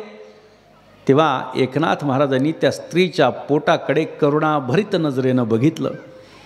लक्षात घ्या, नाथ महाराजांनी कृपा कटाक्षानं त्या स्त्रीचं पोट जिच्यामध्ये बाळ होतं त्याच्याकडे बघितलं, कृपाळू दृष्टीनं बघितलं आणि विचारलं बाळा तुझा बाप कोण आहे ते सांग. आणि त्या बाळानं आतून एका मुसलमानाचं नाव घेतलं. बस दृष्टांत संपला. नाथ महाराज सुटले. आता तुम्ही म्हणाल हे इथं सांगण्याचं कारण काय, याचा काय संबंध संतांच्या कृपेचा. त्या बाळाचं पुढे काय झालं ऐका. तुकोबारायांचा एक अभंग आहे, कबीर मोमीन लतीफ मुसलमान सेना न्हावी जाण विष्णुदास. नेहमी वारीच्या रस्त्यानं हा अभंग म्हटला जातो. याच्यातला तो गर्भ म्हणजे लतीफ मुसलमान आहे, ज्याला तुकोबारायांनी संतांच्या यादीमध्ये घेतलं. संतांची कृपा गर्भावर झाली तो जर संत होतो तर तुमच्या आमच्या समक्ष लोकांवर झाली तर काय होणार नाही. विठ्ठल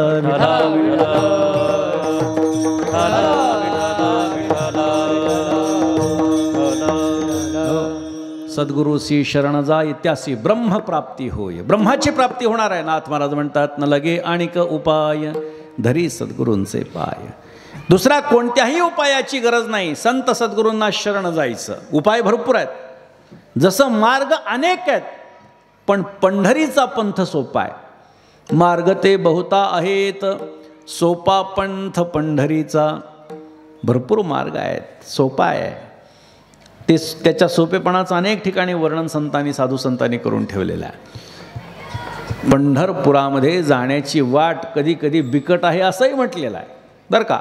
बिकट आहे असंही म्हटलं आहे आणि सोपी आहे असंही तुका म्हणे सोपी केली पाय वाट तरावया भवसागरी रे. कुठली पंढरीची वाट, पण ती कुठेतरी काट्या कुपाट्यानं दगडधोंड्यानं भरलेली असं पण वर्णन आहे. मग कधी कधी प्रश्न पडतो मग संत ते सांगतात ते खरं आहे का हे सांगतात ते खरं आहे. उत्तर असं आहे ते सांगतात तेही खरं, हे सांगतात हेही खरं. म्हणजे बाल वारकरी झोपू लागला. राहू द्या राहू द्या. तो उभा राहून झोपत होता आणि आपण तो दिसला कारण समोर आहे, पण इथून मला दिसत होतो कोण कोण निद्रेस्त. जाऊ द्या जाऊ द्या. निद्रा ही कुलीन स्त्री आहे, लक्षात घ्या बरं का.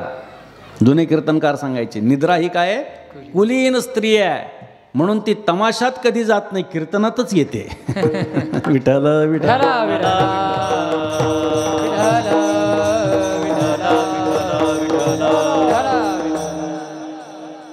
न लगे आणिक उपाय धरी सद्गुरूंचे पाय. दुसरा कोणताही उपाय लागत नाही. दुसरा उपाय म्हणजे काय, मार्ग भरपूर आहेत. नरोधयति माम योगो न सांख्यम धर्म एवच न स्वाध्यायस्तपस्त्यागो निष्ठापूर्ती न दक्षिणा व्रतानि यज्ञच्छंदांसी तीर्थानि नियमायमाः यथा वरुंधे सत्संग सर्वसंगापहो हिमाम. इतर कोणत्याही मार्गानं परमात्म्याची प्राप्ती सहज सोपी नाही, पण संत सद्गुरूंच्या शरणागतीमध्ये गेलं तर आपल्यासारखी अवस्था संत महात्मे करून ठेवतात. न लगे आणिक उपाय. उपाय कधी करतात, उपाय कधी करतात. एखाद्या माणसाला सांगितलं, सामान्य माणसाला, गरीब माणसाला, की तुला अमुक अमुक आजार आहे आणि त्या आजारातून जर बरं व्हायचं असेल तर मुंबईच्या अमुक अमुक हॉस्पिटलमध्ये गेलं ना, तिथं उपचार होतो बरं का, जा तिथे. शक्य आहे का हो त्याला? शक्य नाही. मग तो काय म्हणतो, किती खर्च येईल? ते सांगतं काय नाही, 10 लाखात होऊन जाईल. ज्याला रोजच्या खाण्याचे ज्याचे वांधे आहेत त्याला जर तुम्ही सांगितलं 10 लाखात होऊन जाईल, तो जाऊ शकतो का? मग तो म्हणतो मला शक्य नाही. म्हणजे इतर मार्गानं मी बरा होऊ शकत नाही. मग कोणीतरी म्हणतो एक काम कर, अमुक अमुक गावाला जा, सिनियर सिटीजन आहे, अर्ध तिकीट आहे, वाचेल पैसे. त्या ठिकाणी गेल्यानंतर अमुक एक वैद्य आहे, तो एक काहीतरी जडीबुटी देतो आणि असा जो आजार आहे ना तो लगेच बरा होतो. रामबाण उपाय. लक्षात घ्या, मला सांगायचं आहे काय, अनेक कठीण मार्ग निहाळल्याच्या नंतर तिथपर्यंत न पोचणं झालं तर उपाय कायम कामाला येत असतो आणि उपाय हा शेवटचा पर्याय असतो. ती गोष्ट आपण लक्षात घ्या. उपाय हा शेवटचा पर्याय असतो. म्हणून नाथ महाराजांनी सांगितलं न लगे आणिक उपाय धरी सद्गुरूंचे पाय. आता सद्गुरूंचे पाय धरायचे म्हणजे काय करायचं? धरून बसायचे का? मी सांगू का, धरून बसलं तरी पाय हरकत नाही, पण काही काही गोष्टी ह्या वाच्यार्थानं आणि काही काही गोष्टी ह्या लक्षार्थानं लक्षात घ्यायच्या असतात. एखादं वाक्य सरळ सरळ आहे, त्याचा अर्थ लगेच सरळ सरळ घ्यायचा नसतो, त्याच्यात काय म्हटलं हे बघितलं पाहिजे.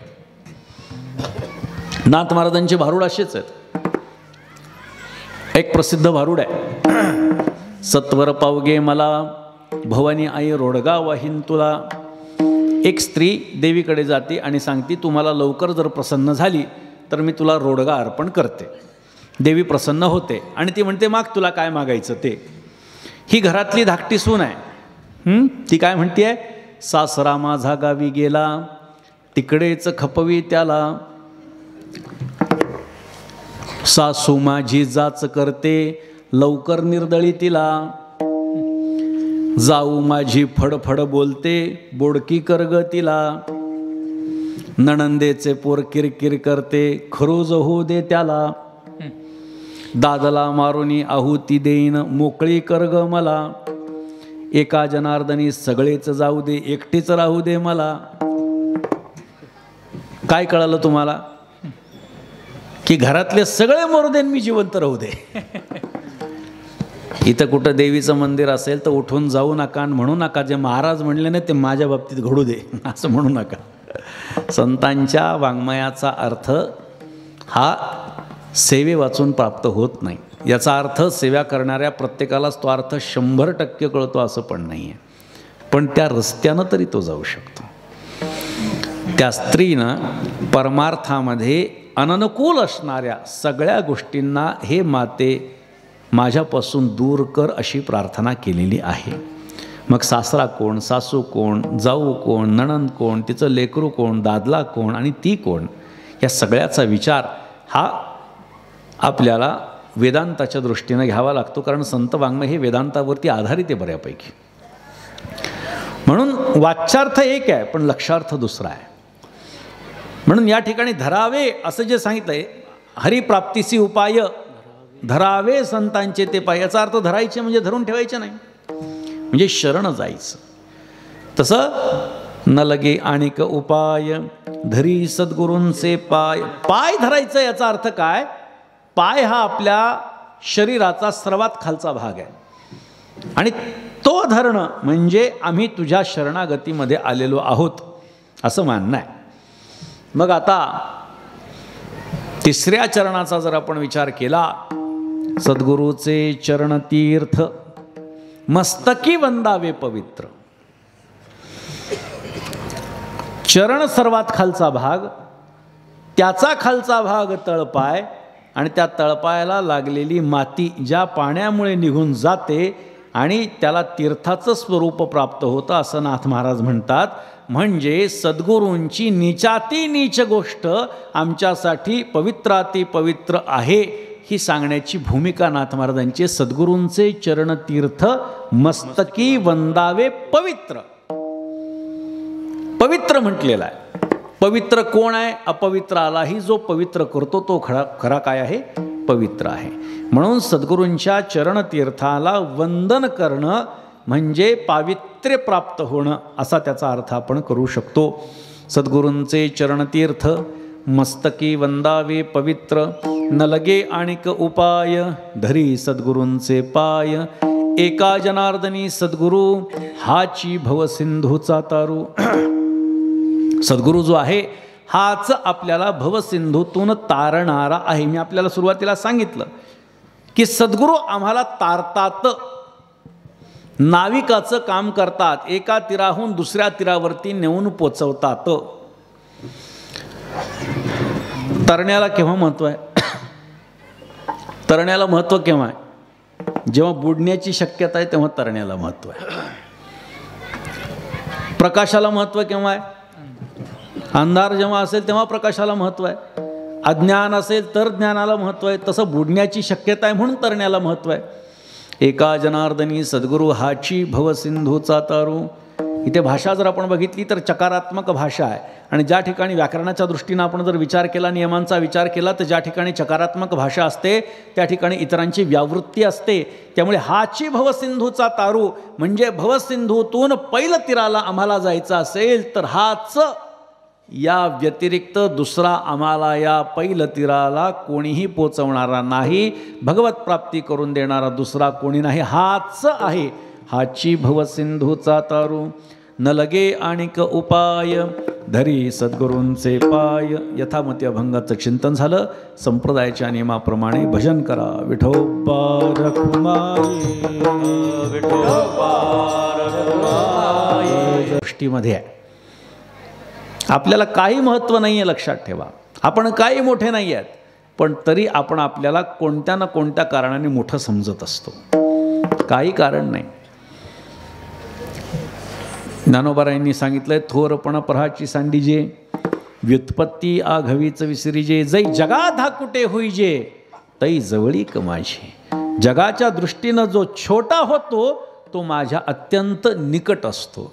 त्यामुळे आपण स्वतःला जास्त मोठं समजायचं नाही. माझ्याकडे सत्ता आहे, माझ्याकडे संपत्ती आहे, माझ्याकडे पद आहे, माझ्याकडे अधिकार आहे, माझ्याकडे ज्ञान आहे, माझ्याकडे कला आहे, माझ्याकडे रूप आहे. काही कशाचाही अभिमान बाळगण्याचं काही कारण नाही, कशाचाही मोठेपणा बाळगण्याचं काही कारण नाही. पण आम्हाला खूप मोठं समजतो आणि तिथे सगळी गल्लत होऊन जाते. संत महात्मे जर सद्गुरूंच्या शरणागतीमध्ये जात असतील, अनुग्रहित होत असतील, ठीक आहे. तुमचं म्हणणं संत म्हणजे काय? सामान्य माणसंच आहेत जी विशेषत्वानं वागली म्हणून संत झाली, ठीक आहे. भगवान श्रीकृष्ण साधा आहे का? प्रभू रामचंद्र साधे आहेत का? पण ते देखील आपल्या आपल्या गुरूंना शरण गेले. परब्रह्म राम वसिष्ठा शरण, परब्रह्म राम वसिष्ठा शरण, कृष्णे सांदीपन गुरु केला, कृष्णे सांदीपन गुरु केला. परब्रह्म राम वसिष्ठा शरण, परब्रह्म राम वसिष्ठा शरण, कृष्णे सांदीपन गुरु केला, कृष्णे सांदीपन गुरु केला. परब्रह्मराम वसिष्ठा शरण, कृष्णे सांदीपन गुरु केला. एकनाथ महाराज म्हणतात, जर राम आणि कृष्ण सद्गुरूच्या शरणागतीमध्ये जात असतील तर आपण कोणी मोठे नाहीत. जगात अशी एक व्यक्ती असावी की ज्यांना आम्ही आमच्या मनातल्या सगळ्या गोष्टी सांगू शकू आणि आम्हाला ती योग्य मार्गाला लावू शकतील, आम्हाला योग्य तो उपदेश करू शकतील. असा एक तरी माणूस, अशी एक तरी व्यक्ती आमच्या जीवनामध्ये असावी आणि ती म्हणजे सद्गुरू आहेत. आता बऱ्याच जणांना लक्षात येत नाही की सद्गुरूंच्या समवेत वागणूक कशी असावी. बऱ्याच लोकांना लक्षात येत नाही. सद्गुरूंच्या सम आसनावरती शिष्यानं बसू नये. कधीकधी असं होतं की सद्गुरू सांगत नसतात पण शिष्याला कळणं अपेक्षित असतं. गुरुच्या सम आसनावरती कधी बसू नये. अधिकार किती मोठा असू द्यात. बघा तुम्ही, शंकराचार्य भगवत पूज्यपाद श्रीमदाद्य जगद्गुरू शंकराचार्य यांना जगद्गुरू म्हटलंय आणि त्यांच्या गादीवरती बसणाऱ्या प्रत्येक शंकराचार्यांना, चार पीठाच्या चारही शंकराचार्यांना जगद्गुरू शंकराचार्य म्हणतात. त्यांच्या समकक्ष आसन कोणाचंही असत नाही. तुम्ही राष्ट्रपती असा, पंतप्रधान असा, नाही तर मंत्री असा, नाही तर आणखी कुठले नेते असा, नाही तर उद्योगपती असा, त्यांच्या समोर त्यांच्या सम आसनावरती बसायचं नसतं. किंबहुना त्यांची शिष्य तेवढी काळजी घेतात की आपल्या सद्गुरूंच्या समकक्ष कोणी असू नये, जे की योग्य आहे. कारण शंकराचार्य हे पद जे आहे ते सनातन वैदिक हिंदू धर्मातलं सर्वोच्च धर्मगुरूचं पद आहे. त्यामुळे तिथे कोणीही किती मोठ्या परंपरेचा असला तरी त्यांनी नतमस्तक झालंच पाहिजे. कितीही विद्वान असला, कितीही सत्ता संपत्तीवान असला, त्यांनी तिथे शरणागत असलं पाहिजे. त्या पदाचं ते महत्त्व लक्षात ठेवा. तिथे बसणारी व्यक्ती पूज्य असेल तर आणखी चांगलं, पण कदाचित असं होतं की त्या स्थानाचं महात्म्य असतं. ती व्यक्ती आपल्याला वैचारिकदृष्ट्या कधीकधी असं वाटतं त्यांचे विचार वेगळे आहेत जरा, त्या स्थानाला नमस्कार केला पाहिजे. ते स्थान आमच्यासाठी महत्त्वाचं आहे. त्यामुळे सद्गुरूंशी वागणूक कशी असावी, सद्गुरू गृहस्थ असतील तर शिष्यानं कसं वागावं, सद्गुरू संन्यासी ब्रह्मचारी असतील तर शिष्यानं कसं वागावं, या सगळ्या गोष्टी खूप महत्त्वाच्या आहेत. जास्त संतांच्या जास्त जवळ जायचं नसतं, लक्षात ठेवा. काही मंडळी अशी असतात की ती दाखवतात की मी महात्म्याच्या संतांच्या किती जवळ आहे, त्यांच्या जवळ जास्त जायचं नसतं. काय होतं, का जायचं नाही असं वाटेल की बाबा सगळ्या गोष्टी जास्त संपर्कात आलं तर त्यांच्या चुका दिसायला लागतील. सामान्य भूमिका आहे. त्यांच्या जास्त जवळ यासाठी जायचं नाही कारण त्यांच्या साधनेचं तेज आपल्याला पेलवणारं नसतं, त्याच्यातून आपण जळण्याची शक्यता असते. आपल्याला त्याचा नाहक त्रास होण्याची शक्यता असते. कारण त्यांचं दिव्यत्व, त्यांची अनुभूती, त्यांचं पावित्र्य हे एवढं प्रखर असतं, त्यांची साधना एवढी प्रखर असते की ते पेलवण्याची ताकद सामान्य लोकांमध्ये नसते. म्हणून पूर्वीच्या काळामध्ये जर तुम्ही बघितलं तर ऋषी मुनींपासून महद अंतर असायचं, अंतरावरती बसायचं, अंतरावरती असायचं. जेव्हा गुरु बोलवतील तेव्हाच जायचं. शिष्य असा असावा की सद्गुरूंनी त्याच्याकडे बघितल्यानंतर त्याला कळालं पाहिजे की आपल्या सद्गुरूंना कशाची गरज आहे. हा खरा शिष्य आहे. मग खरा शिष्य कोणता, खरे सद्गुरू कोणते, हे जर जाणून घ्यायचं असेल तर आपण एकनाथी भागवत वाचा. वारकरी संप्रदायातल्या प्रमुख 3 ग्रंथांपैकी एक ग्रंथ म्हणजे एकनाथी भागवत आहे. ग्रंथ कौस्तुभ श्री एकनाथी भागवत, ज्याला 2 वर्षांपूर्वी 450 वर्ष लिहून पूर्ण झाले. त्याची जयंती साजरी झाली पैठणमध्ये. तर त्या एकनाथी भागवतामध्ये गुरु कसा असावा, शिष्य कसा असावा याचं सुंदर असं वर्णन करून ठेवलेलं आहे. आणि त्या एकनाथी भागवताचं फल असं सांगितलं आहे की प्रत्येकानं आपल्या घरामध्ये एकनाथी भागवत ठेवावं. त्याचं कारण नाथ महाराजांनी असं सांगितलं आहे की हा ग्रंथ घरात असणं म्हणजे प्रत्यक्ष भगवान श्रीकृष्णच आपल्या घरात असण्यासारखं आहे. आणि आपल्या बैठकीमध्ये तो ग्रंथ नाथ महाराजांनी सांगितला अशा पद्धतीनं ठेवावा की जाता येता आपल्याला त्याचं दर्शन घडेल.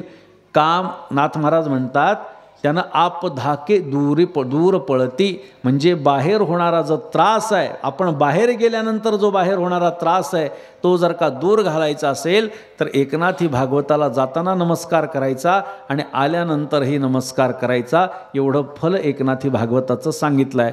पण बऱ्याच लोकांना असं वाटतं एकनाथी भागवत खूप मोठा ग्रंथ आहे, कसं पारायण होईल, काही फरक पडत नाही. रोज 10 ओव्या वाचा. ऐका, रोज 10 ओव्या वाचा. निश्चितपणे तो ग्रंथ काही वर्षांनी का होईना पूर्ण होईल. वेळ असेल तर 100 ओव्या वाचा, जास्त वेळ असेल तर रोज 1 अध्याय वाचा, जसं आपल्याला जमेल. पण वर्षातून एकदा तरी एक पारायण एकनाथी भागवताचं होणं गरजेचं आहे, जे की आपल्याकडून होताना दिसत नाही. त्यामुळे आपल्याला या निमित्तानं सांगतो की सद्गुरू शिष्य या संबंधानं जर का अधिक माहिती हवी असेल तर आपण एकनाथी भागवत वाचलं पाहिजे. म्हणून अशा या एकनाथी भागवताचं, अशा नाथ वाङ्मयाचं परिशीलन होणं गरजेचं आहे. त्यामुळे हा ग्रंथ आपल्या प्रत्येकाच्या घरी असावा अशी आपल्याला विनंती करतो. यथामती अभंगाचं चिंतन झालेली सेवा शांतीब्रह्म श्रीमंत श्री एकनाथ महाराजांच्या चरणी, परमपूज्य बालदास महाराजांच्या चरणी समर्पित करतो आणि माझ्या वाणीला पूर्णविराम देतो. यंदाचं वर्ष हे एकनाथ महाराजांचे सद्गुरू जनार्दन स्वामी महाराज यांच्या समाधीचं 450व समाधी सोहळ्याचं वर्ष आहे, म्हणजे चतुश्शतकोत्तर सुवर्ण महोत्सवी वर्ष आहे. त्याचबरोबरीने एकनाथ महाराजांचे पणजोबा वैष्णववीर भानुदास महाराज की ज्यांनी पांडुरंगाची मूर्ती जी कर्नाटकामध्ये नेली होती त्यांनी आपल्या भक्तीच्या बळावरती पुन्हा पंढरपुरामध्ये आणली आणि त्यानंतर महाराष्ट्राच्या बाहेर आपला पांडुरंग गेला नाही. जे ज्यांचं कार्य आहे ते भानुदास महाराज एकनाथ महाराजांचे पणजोबा, त्यांच्या समाधीचं हे जे वर्ष आहे हे पंचशतकोत्तर हा तपपूर्ती सोहळ्याचं हे वर्ष आहे. आणि या 2 औचित्याला आधारभूत ठेवत आपण श्री क्षेत्र पैठण या ठिकाणी भव्य दिव्य अशा अखंड हरिनाम सप्ताहाचं आयोजन त्यांच्या पुण्यस्मरणाच्या निमित्तानं, समाधी सोहळ्याच्या निमित्तानं श्री क्षेत्र पैठणला दिनांक 9 डिसेंबर ते 16 डिसेंबर या कालखंडामध्ये पैठणमध्ये ठेवलेला आहे. या कार्यक्रमामध्ये एकनाथ महाराजांच्या चरित्राचं पारायण आहे.